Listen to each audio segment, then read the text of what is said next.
Well, as many of you know, Bill is away for about 3 weeks on a tour with the choir going into Scotland. And so we have guest speakers for the next few weeks. And our first guest speaker, we are very blessed to have Brooke Summers Perry, who is a member of our class and has spoken before. But perhaps you don't know or haven't heard a little bit of her background, so let me share that with you. Brooke has a bachelor's degree in psychology, sociology, and a master's in architecture, as well as a more recent certification from the Spiritual Direction Institute at the Senecal Retreat House here in Houston. During the real estate boom in 2007, she burned out and broke down, setting her on a different path. In 2015, after 20 years in architecture, she transitioned to a new career. She now passionately shares resources and practices by writing, teaching, and working as the executive director of the Hines Center for Spirituality and Prayer at Christ Church Cathedral downtown. As a mom of 3, she attempts to balance and integrate work, family, and vocation. So she says, quote, "Every day holds a new challenge. Every moment holds the grace to meet it. Sometimes I am aware of it. Most times I am not. So I practice, practice, practice." So please welcome Brooke Summers Perry.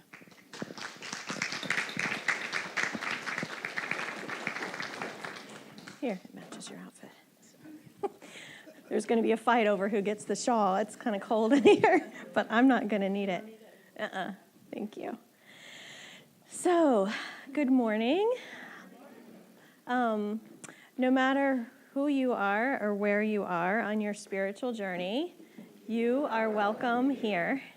I'm going to start with a little prayer. May the words of my mouth and the meditation of my heart be pleasing in your sight, O Lord, my rock and my redeemer. Amen.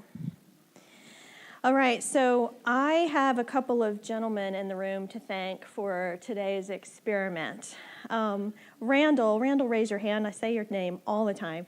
Randall Sylvester is in our class, and he has been working with me and supporting the work of the Hines Center.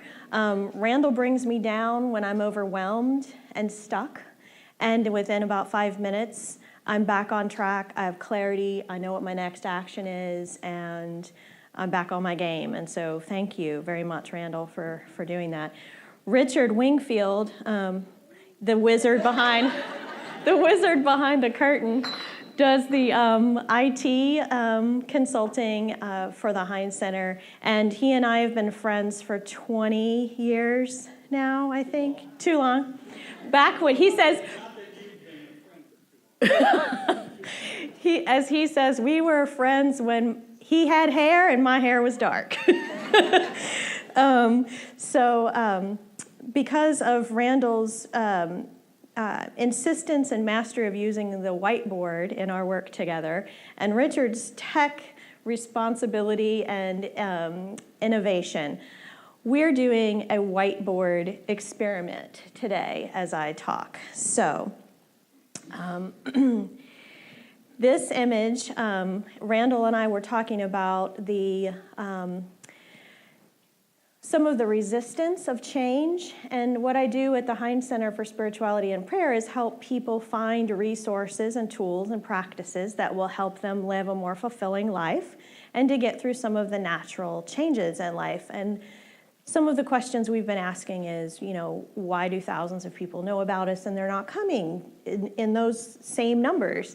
And we talked about the resistance of change. And Randall brought this great analogy up about the river of life. And Matt Russell and I have talked about the river of grace a lot. And so it inspired this little sketch about what it looks like, what spiritual practice is in relation to this metaphor. So if we look at us just kind of floating along down the river of life in our inner tubes, and there's some great tools and resources on the shore, but we're floating along just fine. We don't really need anything. We're having a good time. We're just going to float on by.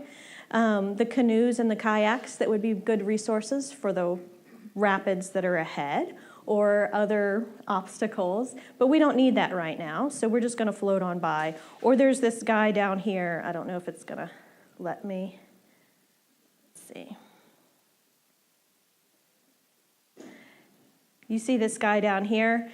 He had a stick that hit his inner tube, and he's got a hole in his inner tube. So all of a sudden, he's going to start paddling over there for the resources that are on the side. You want some new tools when something like that happens to you, right? Somebody else might not go to the bank unless there's free beer and hot dogs on the side.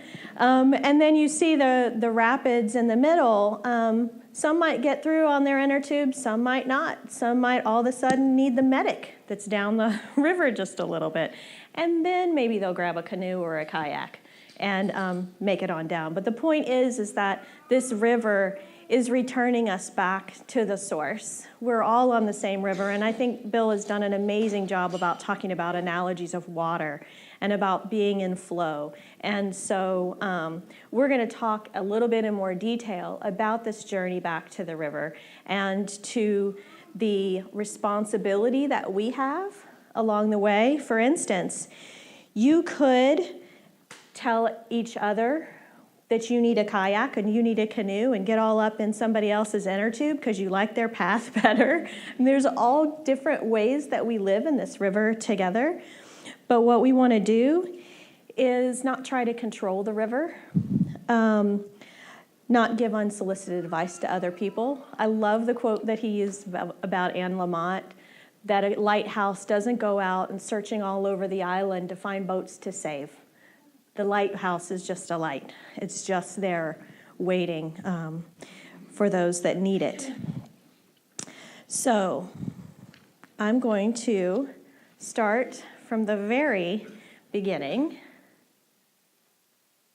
So, as Ilya Dilio talks about it, we are all part of what was initially, I don't know if this yellow is showing up, but part of the great I am, that there was God, and God is good. And that at some point, there was a big bang, and the particles and the stardust and all of that matter scattered everywhere, and that we're all part of this stardust and this really big bang that happened. And then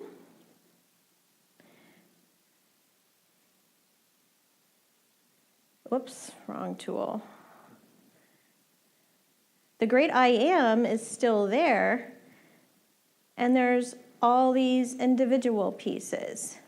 And as our ego develops, we see ourselves as separate, whoops, wrong tool again. We see ourselves as little separate items, separate from each other, and our first job is to figure out who that I is. Who are we separate from each other? It helps us navigate our world and determine who we are and what we are to do in this life. As Richard Rohr talks about it, we are part of this system, and we're individuals. And as we grow in the cosmic egg, we begin, after we've defined that shell, we begin to start grouping together. This is when we start noticing the our story part. We have these commonalities and we come together, and it can help strengthen us, strengthen our identity, help us understand where we're going, just like being part of this class and that community of the class. And then this becomes the our story part. Now, as you know, in the news, particularly this week, there's groupthink and these separating elements that begin to be more of our focus, and groupthink can actually keep us from this evolution, this this singular and group evolution. And so we have to do our work to tear down those barriers so that we can, as part of our spiritual and moral development, begin to move beyond those lines so that we can truly connect back to the source, which is the great I am, that is part of that energy, that's all of us throughout the entire process. So, I've been reading Ilia Delio's The Unbearable Wholeness of Being, and I wanted to share some of these thoughts. She says in this book, what holds us together despite our differences? We need a larger story that can include diversity and difference, and in which our local stories can thrive. Evolution is whole-making in action. It's the rise of consciousness that realizes the self-separateness is an illusion.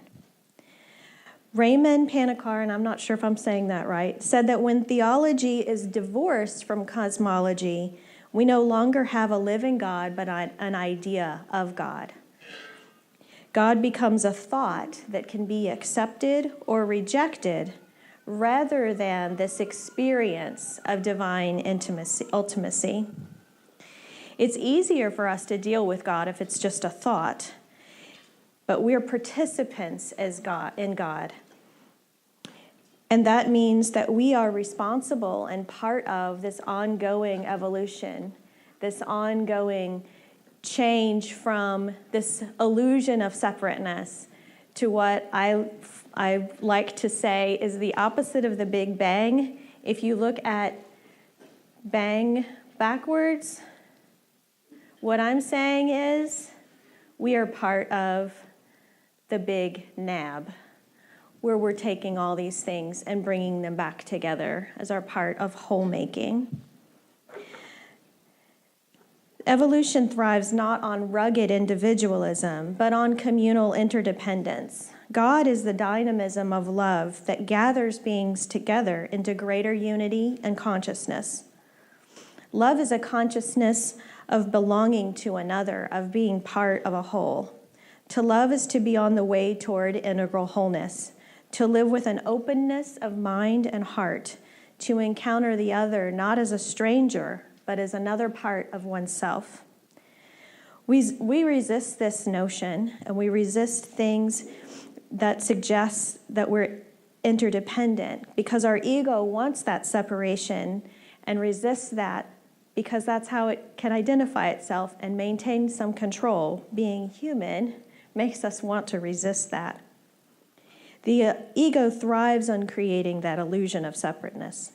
But as we develop, there are struggles and themes that the ego wrestles with as we move from one stage of development to another. So let's take a look at those themes. I'm using here some developmental stages labeled by Lawrence Kohlberg, and then on the top and then on the bottom by Erik Erikson, just to show there's a lot of different theories about development, but there is a path, and you know it from your own life, that there's a path that we take, and there are different things that become the common theme of these life stages. I've drawn the rectangles in gray to show that it can feel like there's a barrier for us at times to move from one stage to the other.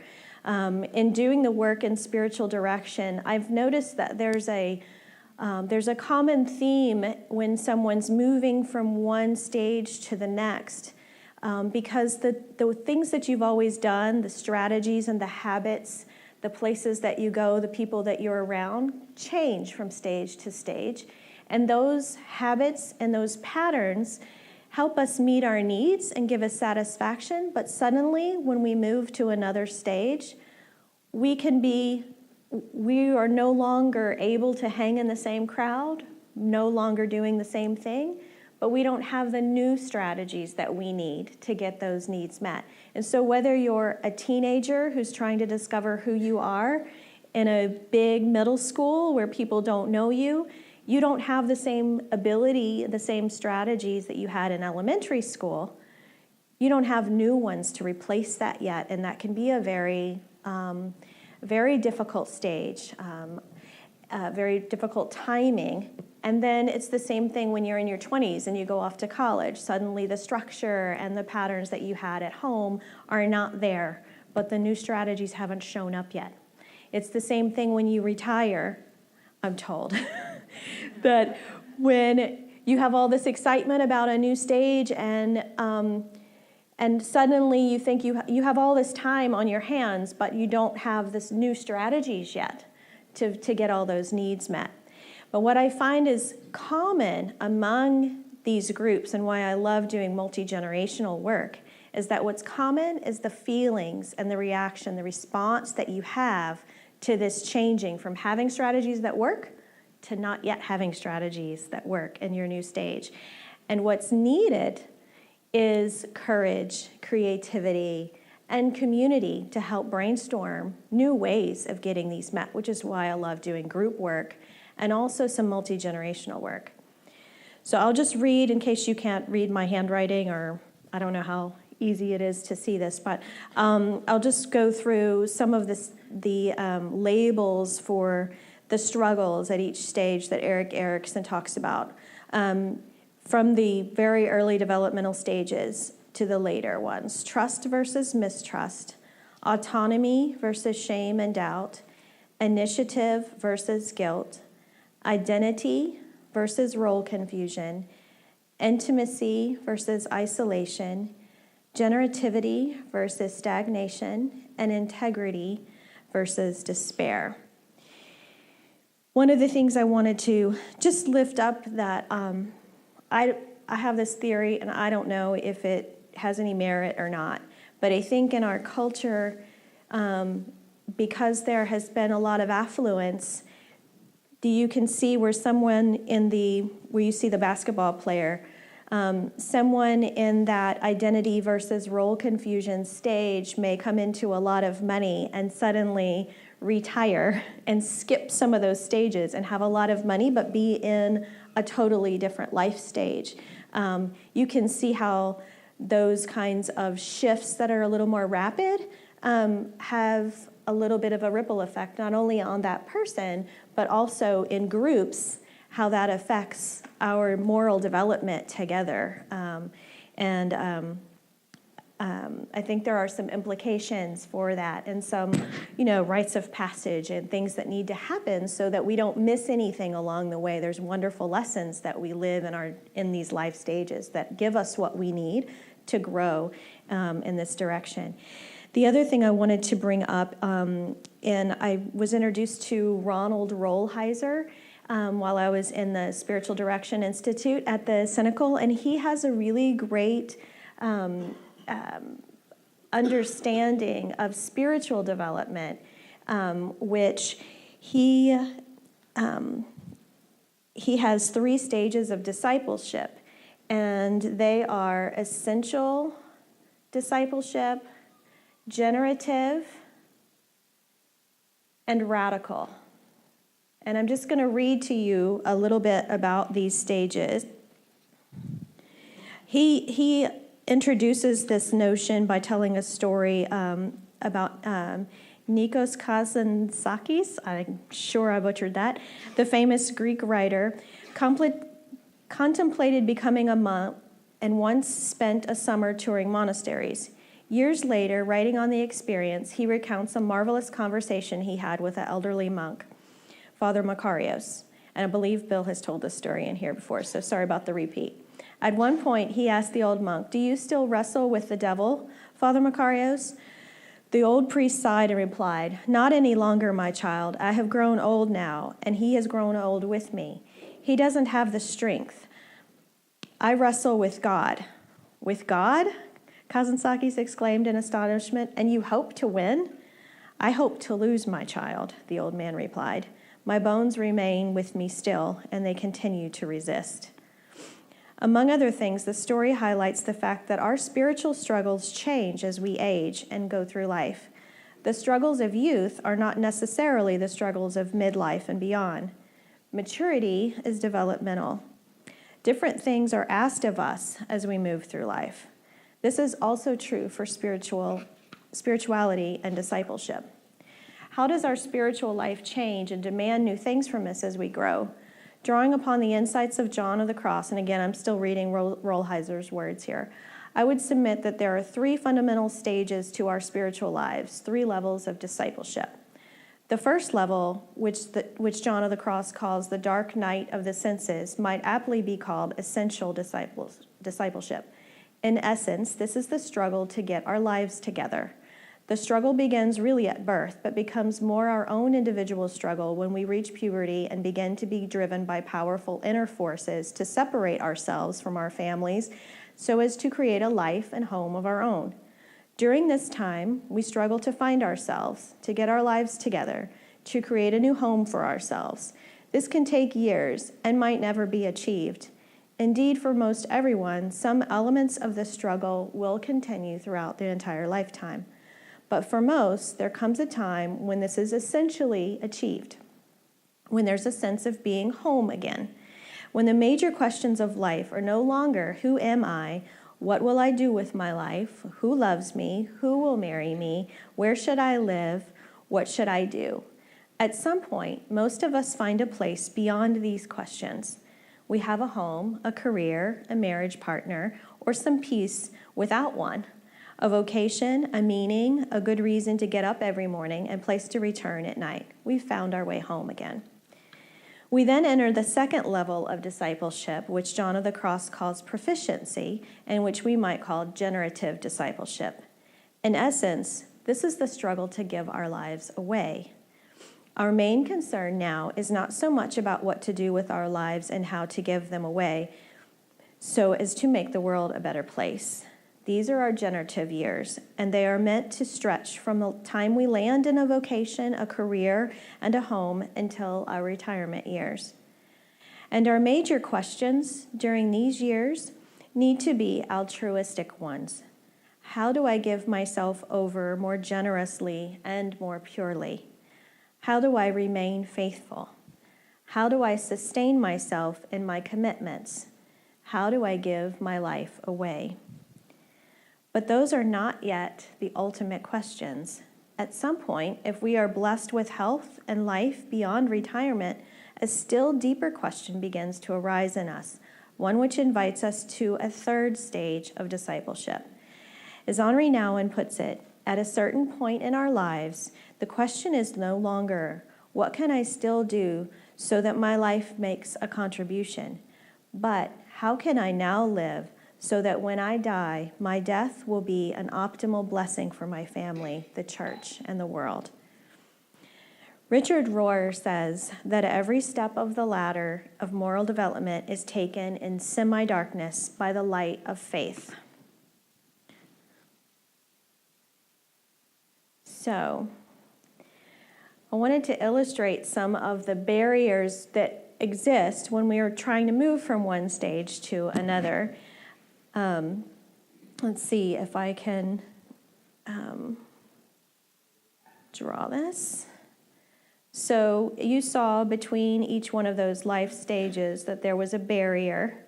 There's a wall there, seemingly, not literally, that has some kind of lens to it. It's obscured. We can't quite see what's beyond what the next step is.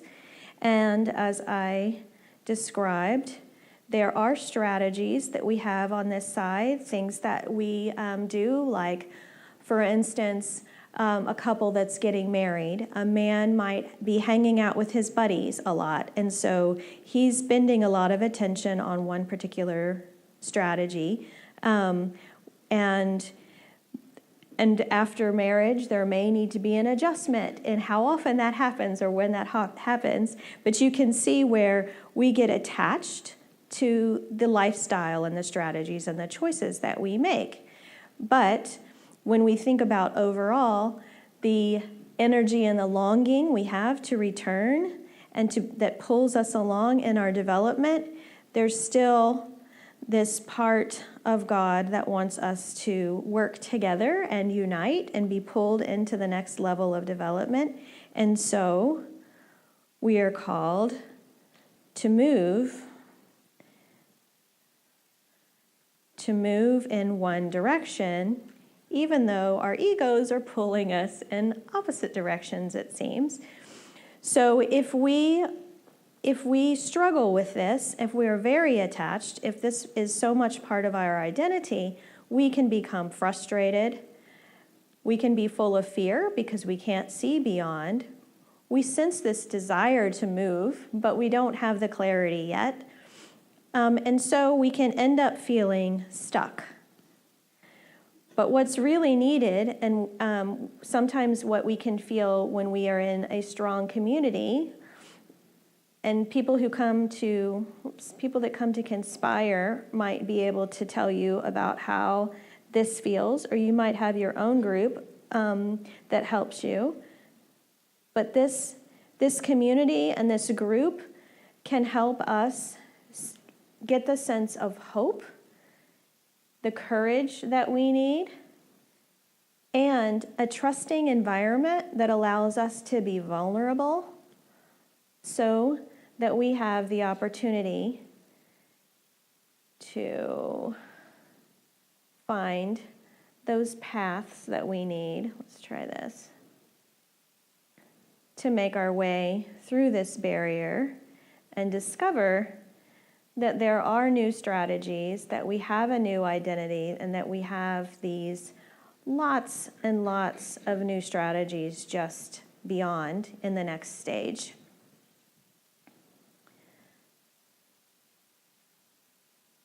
So, one of the things I like about, some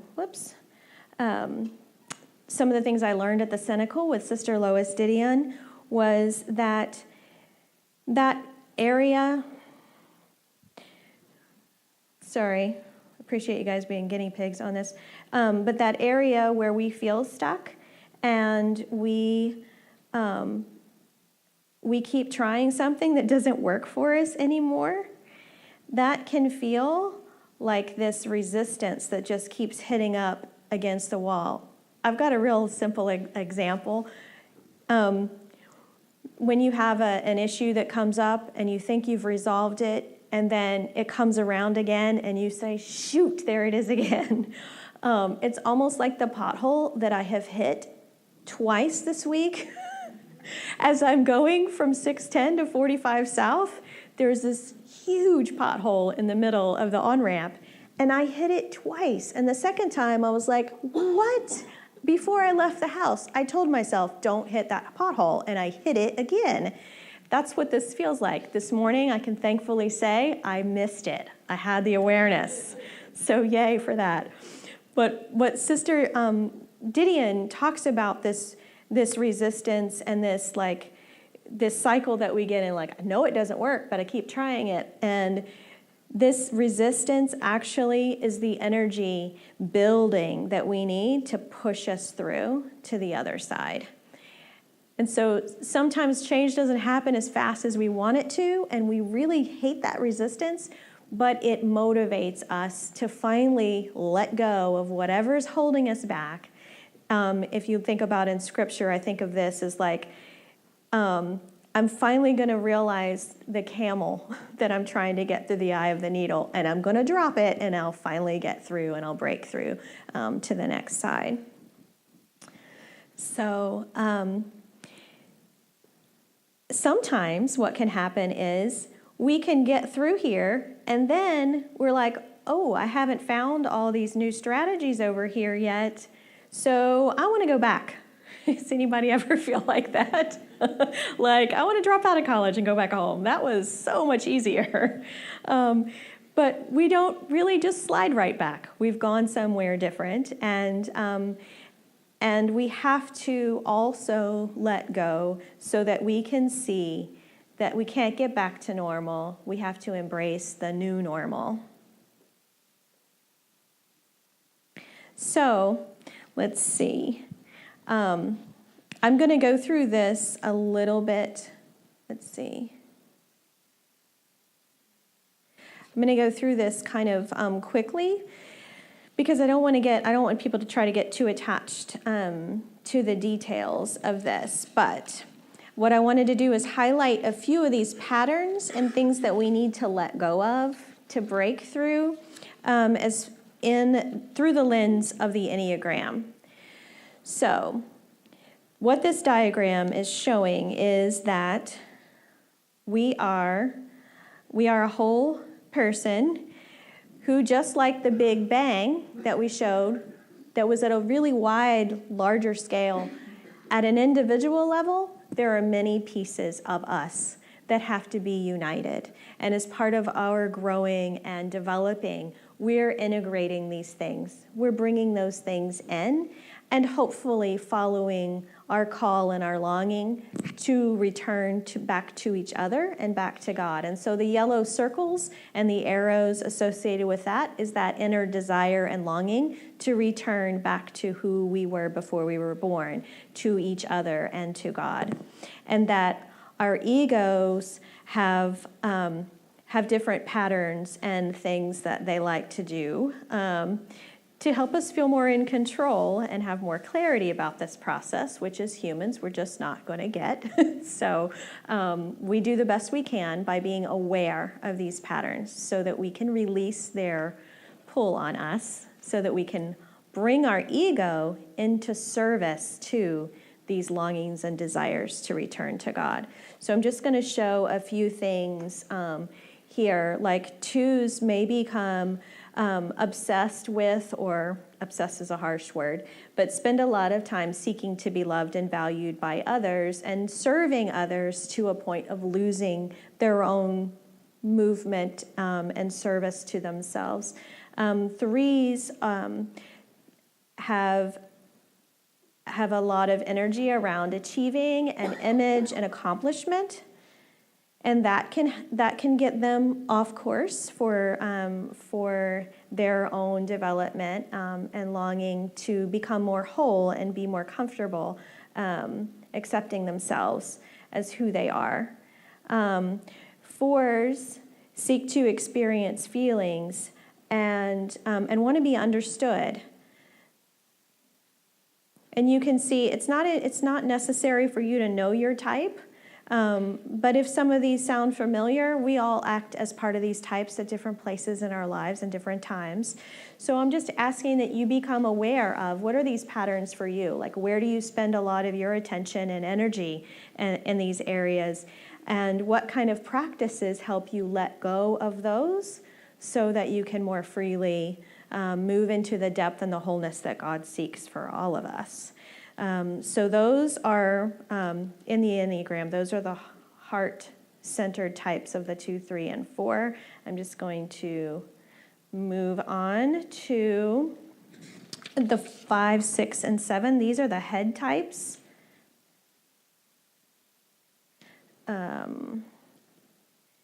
And some of the things that they spend a lot of time and energy on is study and intellectual pursuit, reading a lot of information. Then there's a desire to know. And 6s have a desire to seek more security. They want to feel safe. And so, like for me, I'm a 6.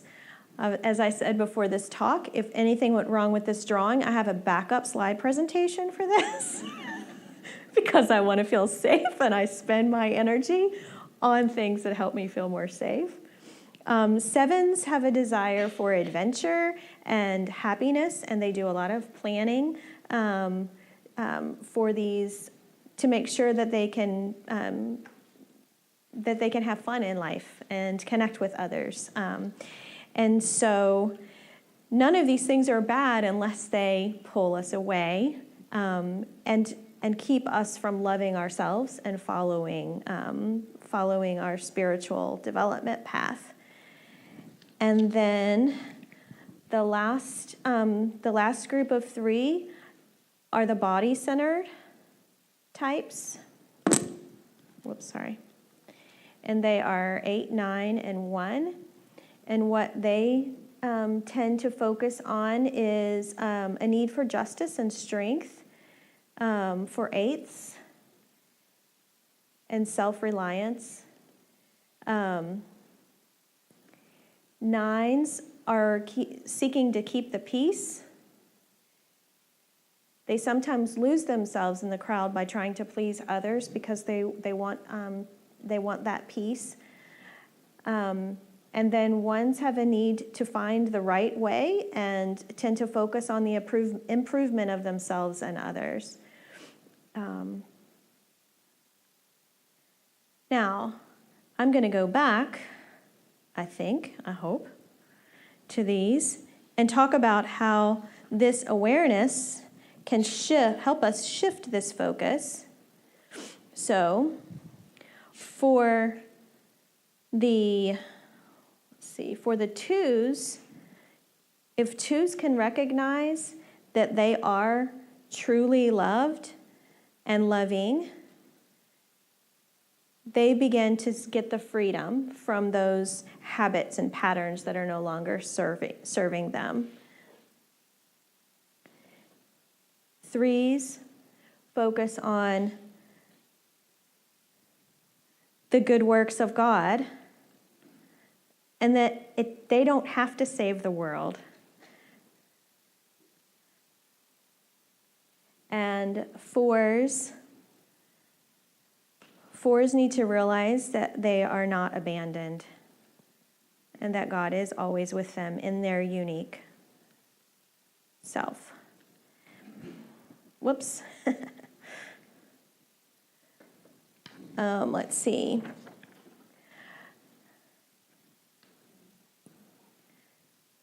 Fives need to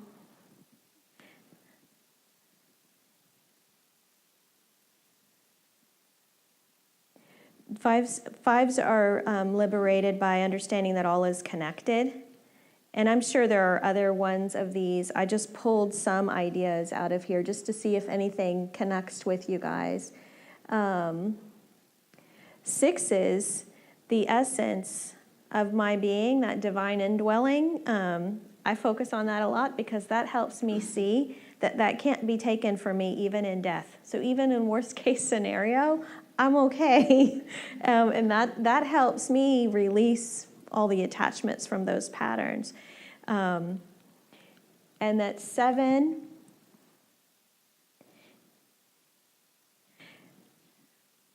if we think about this in God, happiness is even beyond our own imagination.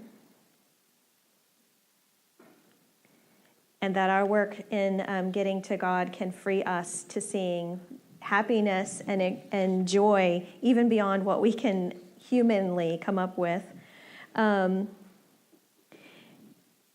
Eights can sense freedom by realizing that each moment is fresh without judgment.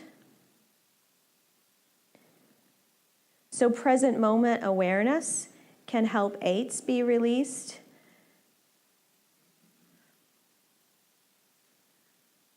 9s, if they can accept that they don't need to be right to be loved, that they are already loved just the way they are. And 1s, I'm sorry. That was let me try to use a fancy tool for that one. I meant that for 1s. Okay. It worked. 9s is that the love they seek is not in keeping the peace with everyone else, but that love and peace is already inside themselves. All right. So now that I've kind of taken you from a high level down to very specific details, think about how these patterns and these resistance and freedoms work in the groups as well. So it's at every level, these kinds of concepts can become part of what keeps us from moving towards God and towards unity, and what releases us, what practices, what practices of non-attachment, what freedoms from our way of thinking can pull us not only as individuals back together, but as groups understanding other groups and becoming more one all the way to our connection with God. So I probably don't need to do that slide. In thinking about the teachings of Jesus, I just want to show that if we look at, this is kind of this isn't such a harsh line. Whoops. Just make this a little broken. If we're stuck over here, like that one diagram that I started with, where our focus is on our attachments and our way of viewing the world and thinking, if I could do an animation, these guys would be bouncing off of each other, right? And that where we want to go is this way to our next stage, where all this wonderful new possibilities for joy and connection and light exist on the other side. We sometimes stay here. Most of us resist the change and want to come into this new area. Where I talked about where there's kind of a community and a place where there's courage and vulnerability. We can stay stuck in that other area quite a long time. But I think where Jesus' teachings make sense to me from a how do I live my daily life in more light and love is about getting through this wall. And it seems to me that a lot of the scriptures are about those places in the wall where there's a new opening.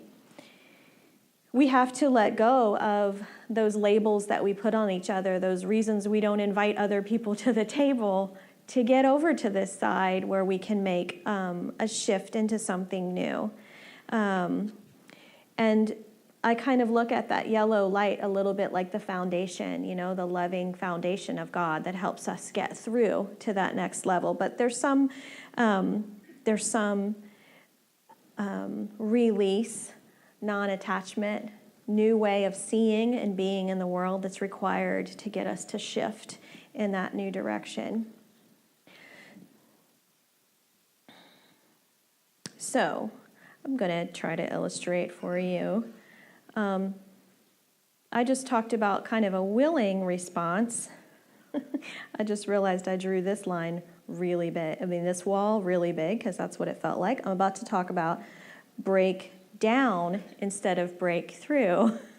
So what happened to me in 2007 looked a little bit more like, whoops, that didn't feel like a yellow line to me at all. So here I am in this cycle of doing the same things, drinking too much, avoiding some things about not parenting the way I wanted to be parenting, gobbling up more and more responsibility at work to make my ego feel like it was worth being away from the children so long. All of these thoughts and patterns working more and more and more so I could try to make more money because I thought that would get me through the wall. And I had my own personal big bang, and I came completely apart. And that's what that kind of felt like to me. And so, let's see. What happened, thankfully, was I found myself in this community, in this class, in Ordinary Life, and some of the teachings that Bill gave helped me realize that some of the thoughts I had about Christianity that I was attaching to my own perspective and misunderstanding of it that I wanted to cast aside, suddenly through listening to Bill's teachings, I started recapturing those parts of myself in a new light. I also met Holly Abel, who was doing her, I don't know what you call it. She was a new minister. She worked here for a couple of years before she was ordained. And she started Midtown Spirituality Center. I may have gotten that wrong. She may have already been ordained. Anyway, she started Midtown Spirituality Center, and I met her. I was enthusiastic about what she was doing. I thought I could, help with Midtown Spirituality Center. What I really needed was for her to do what she did, which was basically become this force from outside of myself, really doing spiritual direction for me, with me, where I began to see that she used her light, and she came back. She reached back and helped me reassimilate these pieces.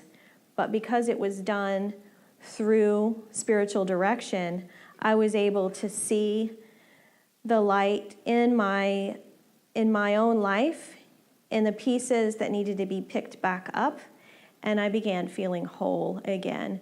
I don't know much about the word metanoia, but I wrote something about it after listening to Bill's talk, and he said there's a grace from nowhere that pulls us forward. And I see that work that Holly Abel was doing was really this grace that helped pull me back together and get me back on path, as did a lot of the workshops and things that Bill Curley talked about in here, the Enneagram, nonviolent communication, centering prayer. All those were things that I found out about that really, through this class, that really helped me pull these things back in, and I began to feel whole enough to operate again by the labels that I had, like mother, wife, employee, those kinds of things.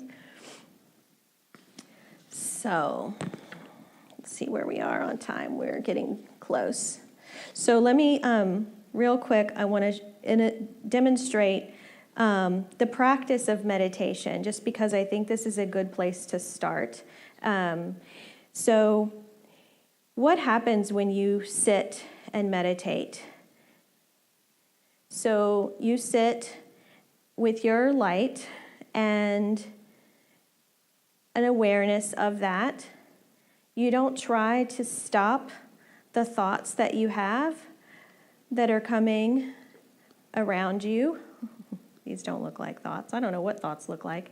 But you have this constant stream of thoughts that are in your awareness that are coming and going. You have body sensations that are included in that as well. But in centering prayer, what we do is we basically use a mantra as an invitation to God to make room, to let go of the thought that's going by and let room for God in. And so that is like we have a distraction. We notice a thought, like, I think we're about to run out of milk. And I start thinking, okay, who's going to go to the grocery store? When can that happen? Like, that's when we pick up the thought and we run with it.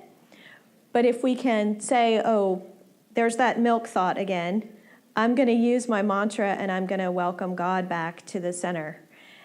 Here comes another one. There's another distraction. There's another invitation to God. And over again, it's not that we need to judge ourselves about all the invitations we're making to God. That's practice. How many times do I get to invite God into my life? Many, many, many, many times because of all the distractions that happen. What does it look like when we're not in meditation? How does that serve us? So here's what I think that looks like. I'm at the office, and suddenly something someone says to me makes me feel like I'm not smart enough or I'm not good enough, and I'll notice that there's a body sensation that goes off, and I could say something or fight back or hook into whatever that thought is in my head and make something out of it, or the practice of meditation can help me notice that, and I can recognize, hold on just a second. I can put a big pause, just like you pause your DVD recorder. I can pause and I can notice what thought I'm having in my head that's giving me that reaction. And when I recognize that core belief about myself that's giving me that body sensation, I can pause. I can remember that I'm part of God. God is part of me. I'm good enough for God is my favorite catchphrase right now. Because if I can remember that I'm good enough for God, suddenly that energy that made me have a body sensation, it loses its power over me. And then once I've shifted that thinking and I realize I'm good enough for God, I can hear a little bit better what the other person is saying, and I can respond with a more life-giving connection with that other person. And that is my job to do. And I don't always do it well. I rarely do it perfect because I'm human. But the more I meditate, the more I know that I'm playing more in love than I was if I hadn't paused. And so I really think that meditation transforms us in our daily lives. It's not about just having peace when we're on the pillow. All right, let's see. The last thing I want to do, because it looks like we're running out of time, is I want to show you what I think we can do if we practice and put our attention to find this. Maybe. Practice and put our attention. Let's see if this is it.